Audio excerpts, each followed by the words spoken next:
Welcome everyone to the club channel. It is Nuchie and Steven Storm.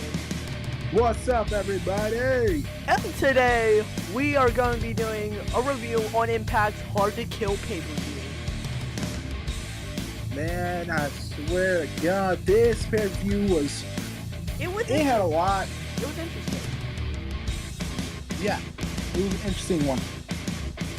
Well, there's two things before we get into this review. We missed the first countdown pre-show match, which was, I think, Jake something versus Madman Fulton, I think. Yeah, it was Jake Sullivan versus Madman Fulton. That was the first countdown match. So we weren't able to catch it. Yeah, we forgot the kickoff was happening. Then the Inspiration was gonna have a match, and what's it called? Never happened. They were supposed to have a knockout tag title match against Tennille Dashwood and Madison Rain. Never happened. We'll get into that one later. But yeah, the match we did catch was Chris Bay versus Ace Austin and Laredo Kid versus the debuting Mike Bailey. And as you can see here, Mike Bailey does not appear because I think he was a surprise. Yeah. Then, because they moved Jake something into a one-on-one match against Madman Fulton. So this is what they advertised. That's the only picture we really could get on the interweb. So it's not my fault. Don't yell at me at the comments. But this match though, what would you think of it? It was a nice match. Yeah, there was a lot of major high-flying action. Like, you got the Lucha Libre Stylists, the Laredo Kid, you got Chris Bay and Ace Austin with their high-flying style. And then you got Mike Bailey. Bailey before. I've seen him compete over in Defiant Wrestling. Yes. Alright, well, let's get into the main card. First match was a first ever Knockout Ultimate X match. Congratulations to all, by the way. And we had Tasha Steelz, Lady Frost, Alicia. We had a good amount. That's a good amount of women here. We got the current digital media champion, Jordan Grace, Rosemary, and Chelsea Green. And heading into this match, I knew three people. Yep. I had three people in my mind: Rosemary, Chelsea Green, Jordan Grace. What about you?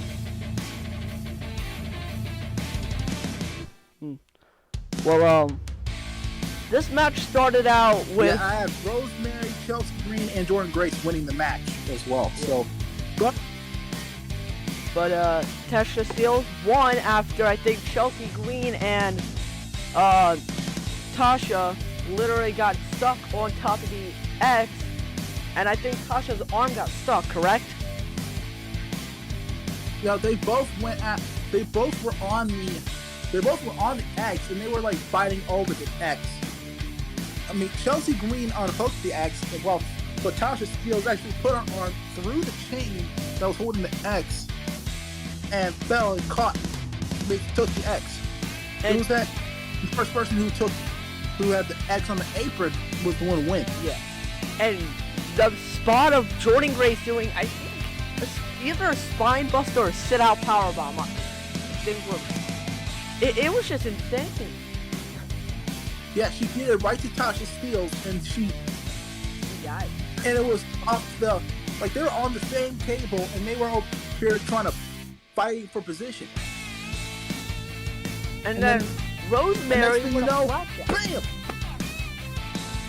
Don't forget Rosemary with a flapjack. Yeah. And then we also had Lady Frost do like on one of the scaffolding. Yeah. A moonsault to the K. Actually, which was Rosemary and Havoc. And Tasha Steelz and on to also Tasha Steelz Enforcer. I missed Decay, sadly. Yeah, Decay hasn't been the same since Abyss left the Yeah, company, so. I'm gonna be honest, I missed Decay. And the Hardy match. Well, that'll be a video for another day. The Hardy match. Yeah. Like, are you talking about, like, which one are you talking about? The one at their house, or are you talking about the Battle for Glory one? The one at the house. Oh, man. I love the house one personally. Yeah. But, congratulations to Tasha Steelz. Now, since she got the X, she can go for the Knockout Championship. Which is Mickie James. Yeah, we'll talk about that a little later. Yeah. Coming up, then after that, we had our first championship match of the night. Trey Miguel, the current X Division champion, versus Steve Macklin. Now, mind you, before this match, Steve Macklin was never pinned nor submitted. So he was practically undefeated. And the stipulation was that if Steven would lose, he could not go after a champion as long as Trey Miguel was champion. Yeah, so, and that stipulation was made actually earlier this week on Impact. Yeah, on Impact TV, on Access TV. No, this is not a sponsor. I wish. We don't have money. But the match didn't start in the ring. It started like a brawl outside. Like, Steve Macklin went and did a suicide dive just as Trey Miguel was making his entrance. I don't know. Who those two guys were? Yeah, I don't know. There was like two guys with Trey Miguel at the beginning of his entrance. Yeah. But the match was very fast-paced and also hard-hitting. Yeah, it was hard-hitting. Like, there was a couple spots that I think was highlights right there. Like, one spot was Steve Macklin reversed a outside meteor from Trey Miguel. On Trey Miguel up into the ring.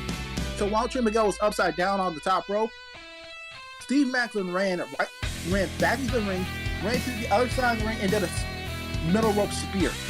Yeah, it was insane. But yeah, Trey Miguel got the victory. And yeah, I also like that. Like, the other part of the match that I like is that when Trey Miguel finally did an outside meteor. Yeah. Like, Steve Macklin was on the apron. Trey Miguel, Meteor, both of them go right out. And I think that one lady got like too excited. Yeah, it was. We're only showing the pictures, but not the actual like match clips, because we don't want to get copyrighted, right? Yeah, we're just gonna talk about some of the things in the matches, but we're not gonna be showing you stuff. So. Yeah. Because I think you can just watch it on Impact Plus or I think Fight TV. Yeah. Then after that, oh boy, we had match of the night. Yeah, Jonathan Gresham versus Chris Sabin, the ROH World Championship on the line, and it was under Pure Rules. I was just about to say that, and if you're confused what Pure Rules are, they can't have a closed fist. Yeah, you only have 3 rope breaks. Yep. So after those rope breaks are exhausted, any pin or submission that was in the ropes is all legal. Yes. And what's it called? And the outside, once like the wrestlers are outside, they're allowed out there for 20 seconds, but they have to be back there in 20 seconds. Yeah, it was a 20 count on the outside. Yep. Other than the traditional 10 count. Yes. And also, there was no closed fist punches allowed onto the face. Only like slaps and stuff. Yeah, slaps, elbows, headbutts to the face, all that is legal. Now, I've watched some Jonathan Gresham matches before the show aired or went live. I watched, and this man, my God, this man does great submissions. Holy crap. Like, there is a reason he calls himself the Octopus. Because he has some technical prowess. Like, so, your rules match was right in his wheelhouse. Honestly, I wish he held the pure title. So damn, he would have been one of the longest reigning. Yeah, he did have the pure title before he got the World Heavyweight Championship. How long did he hold it for again? I think it was about over a year. Wow. I can look that up. But while he's looking that up, I think Chris Sabin hit the cradle shot, and Jonathan literally bounced up like Reg's back and went near under the bottom rope, which counts as a rope break. So when Chris Sabin went to pin for the 3, pretty much his foot was under the rope, which counts. It shocked me. I didn't get it, but then Steven told me about it, and it made more sense. But after just like bunch of pins, like I think roll-ups at one, Jonathan Gresham won the match via pin, and by the end of it, Chris Sabin only used one of his pins, or one of his rope breaks, and Jonathan Gresham used 2 of his rope breaks. Almost a submission. But in my opinion, I thought this was match of the night. Steven, what do you think? Was it match of the night? Yeah, I'm saying that too. It was a match of the night because you got like technical wrestling like at its purest, in its purest form. No pun intended. Let's get. Basically, from what I see so far, Josh Wood is the champion. So, Hello? I'm right here. Yeah, do you say how long? Alright. Okay, Jonathan Gresham he's a long reigning champion, and let's look up at reigns. Alright. Here we go. Jonathan Gresham. He won the title on October 30th of 2020 and has held that title for 317 days. Almost a year as champion. That is insane. And only defense.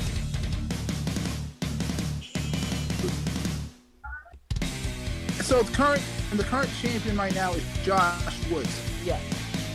But, and Josh Woods won that title from Jonathan Gresham on Death Before Dishonor in 2021. Yeah. What's it called? But yeah, let's get into the next match.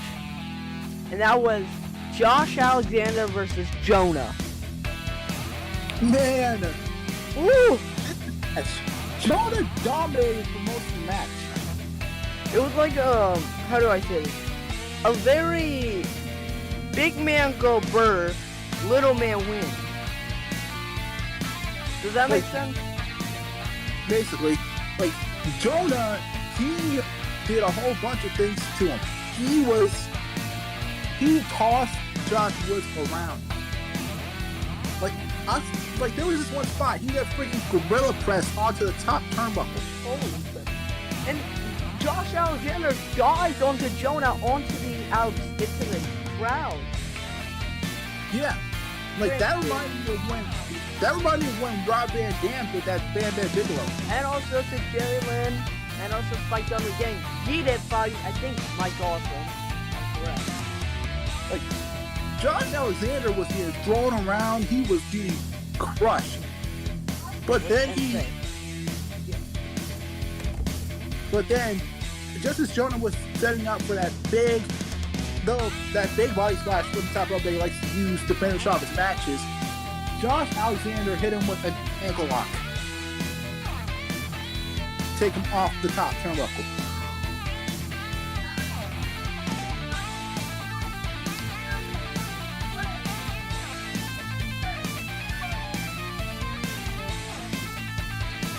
Like, a lot of things was happening, man. Alright, but yeah. Yeah, like I was trying to say, when Josh Alexander hit that ankle lock, just as Jonah was going for that top rope splash.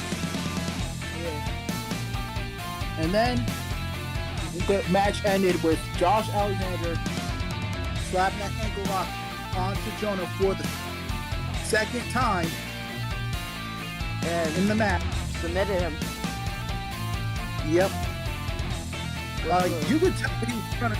You could tell he was trying to go after Jones' leg throughout most of the match. Yeah, that's why he had a hard time going after it. A good bit of it. You know what I mean? Yeah. Yeah. So, but yeah, let's get into the next match of the show. And that was the Hardcore War. That was the Good Brothers and Violent by, what's it called? Violent by Design. Violent by Design versus Heath, Rhino, Edwards, Mac, and Sean. Or Rich Swan. Yeah. But that match is insane. The match started with Wiener from Violent by Design Taking on against Rich Swan. So in the match started off. It was supposed to be like 3 minutes. That the first two guys were alone, and then every minute, 30 seconds, another thing. And it was alternative. Yeah, so kind of like your War Games match, or kind of like the Lethal Lockdown match, but without the cage. Yeah, without the cage part. And I think Cody Theater came out with a garbage can, and Rich Swan came out with a steel chair. Yep, and then like they were going after each other. Rich Swan hitting some kicks. So, and then after that, Carl Anderson came out with a golf club. Yeah, and then then they started ganging up on Rich Swan, and then after that, Willie Mack was the next entrant for the babyface team, aka Chocolate Thunder. He came out with an axe handle. Yeah, an axe handle. I've never seen a wrestler come out with an axe handle. Yeah, the last time I seen an axe handle used in a TNA match was during the Lethal Lockdown a few years ago. Yeah. And don't forget, Rich Swan got a hole-in-one. Yeah, the reason they saying that is because during the match, Carl Anderson in the corner, he took the golf club Carl Anderson brought out and hit him in the nuts. aka the cojones.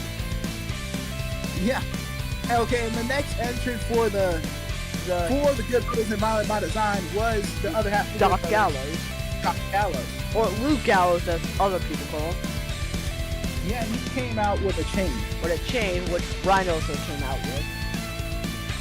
Yeah, but Luke Gallows didn't even use that chain anyway, so... Most of the match he didn't.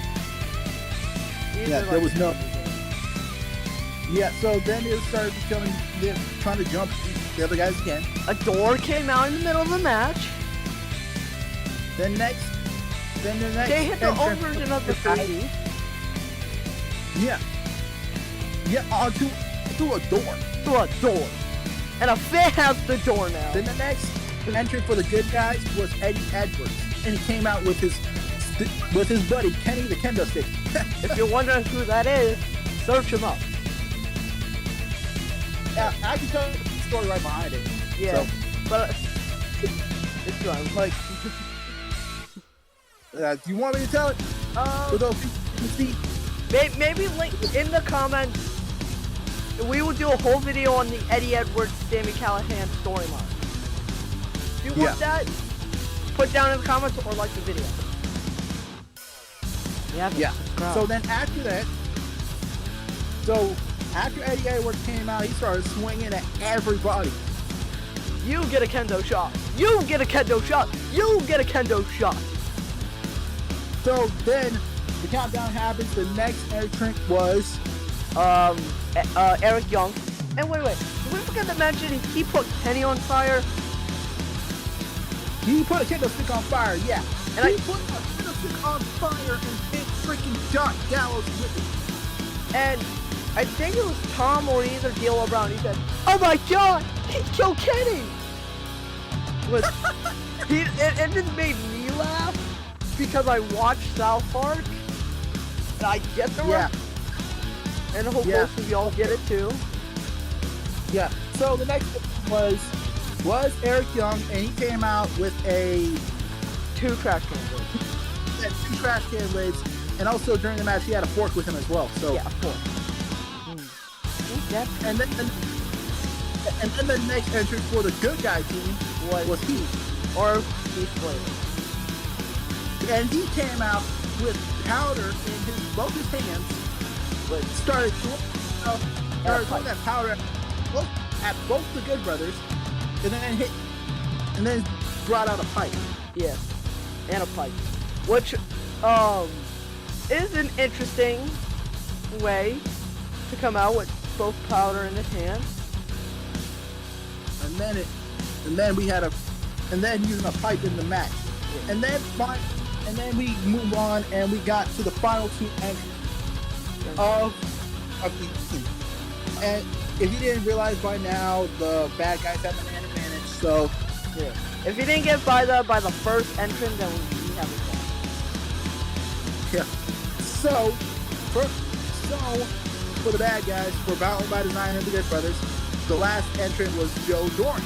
And he came out with no weapons because he's the weapon.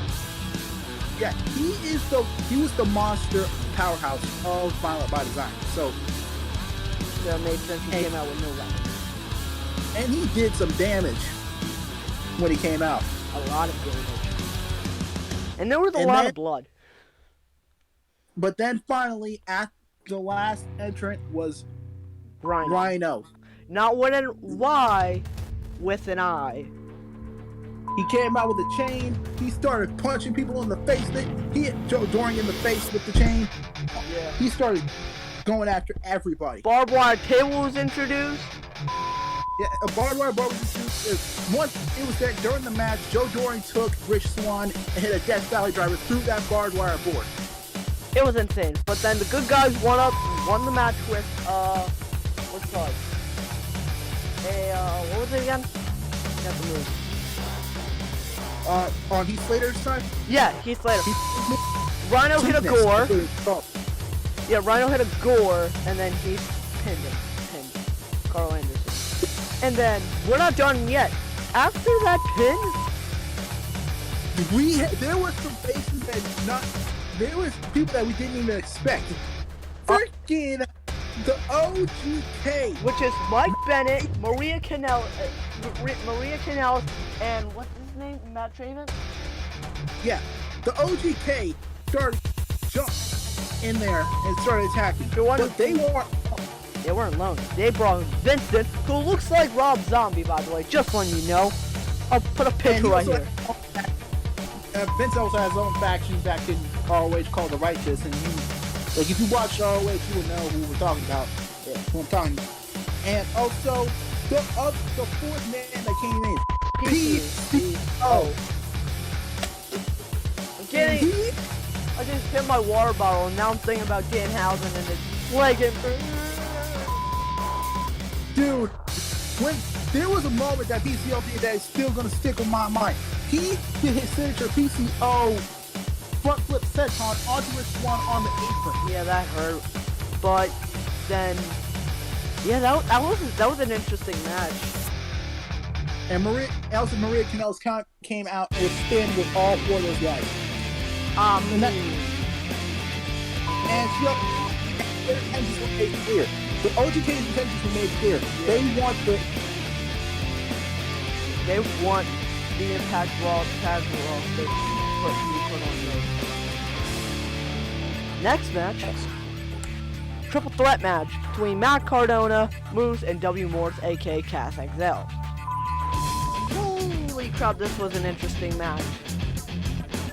Freaking Matt Cardona, W. Morse, and Moose for the Impact World Championship. And Matt Cardona had a fun entrance in it though.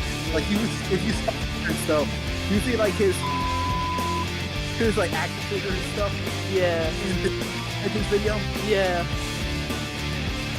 Oh, but it was just an awesome, fun match, especially when Chelsea Green came out and literally jumped onto Moose. I cannot say the word that she said to him because YouTube will demonetize us, even though we don't make zero money on this. Yeah. Okay. The thing was that Moose was about to hit Matt Cardona with a power bomb on like next to the stage. I don't know if he was going to do it on the concrete or was he going to do like Kevin Owens does the apron bomb. I don't know. But then Chelsea Green came out and dived onto Moose. Like, I love Onto her husband. Saving her husband. Onto Moose trying to save her husband. And then there was almost a power bomb onto a bunch of chairs, and there was a bunch of chair spots. I mean, ref spots. Yeah, like Moose hit his lights out spear on the original ref. Yeah. And then another ref came. We got Moose power bomb Cardona to Chelsea Green and the ref. And then I tweeted out, "Somebody think about Chelsea Green, goddammit!" Like everybody was hitting their finisher at each other. Like first, Moose hit the go to hell. Yeah. That go to at spine buster. So you like to use to finish off some of his matches. And then the BQE, which is W. Morrissey's version of a jackknife powerbomb. Hey, Matt, the way he hit like it two.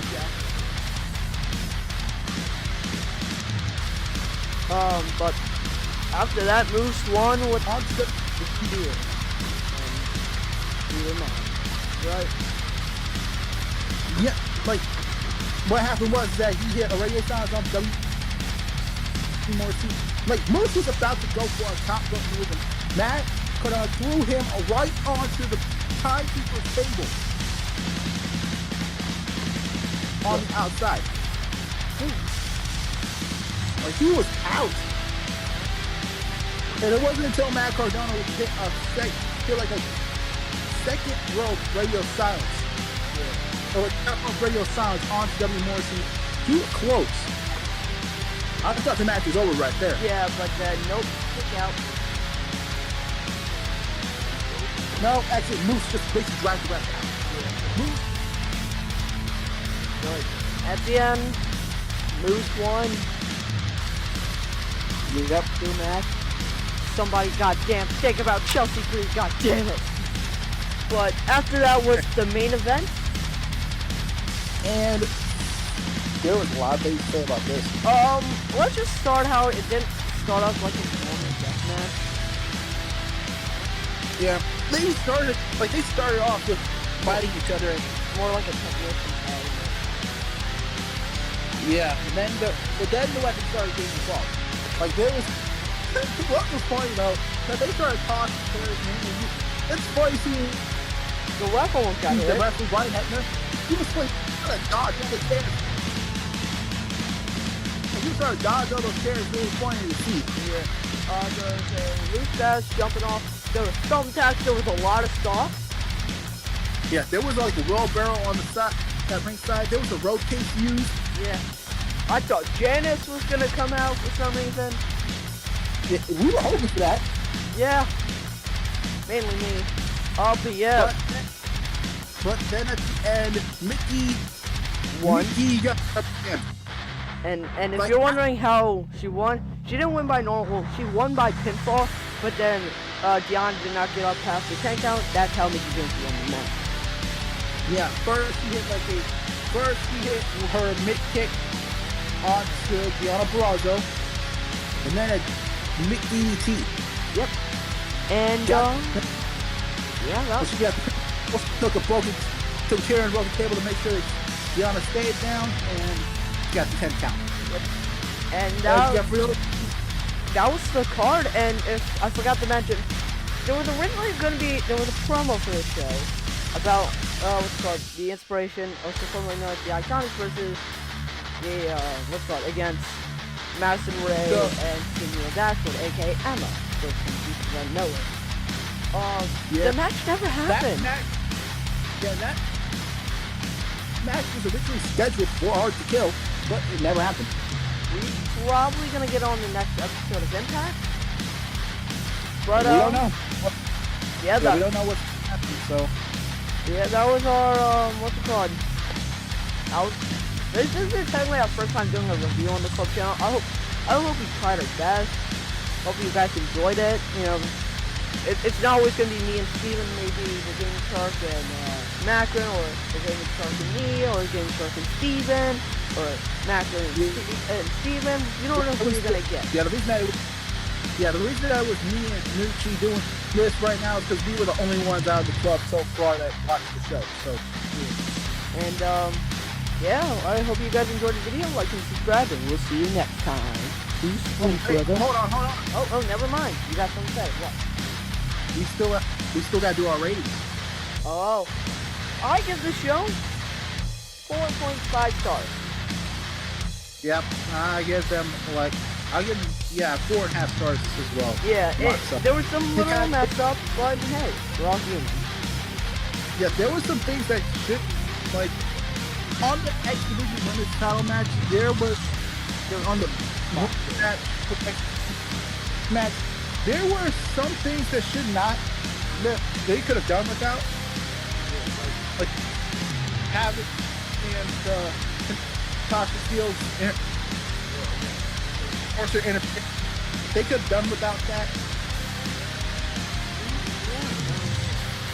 And also there are also some spots that should not that for botchy. Yeah, but you can expect botches in wrestling. So, yeah. But that botch with the tag team move, it was hard to watch. But if you don't know what we're talking about, during the Ultimate X match, there was a spot where Pocket Field was running towards Chelsea Green. Jordan Gray.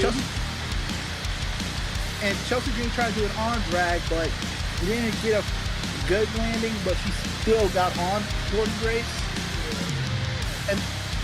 And Chelsea Green punched Tasha, leading into a sunset flip. Yep.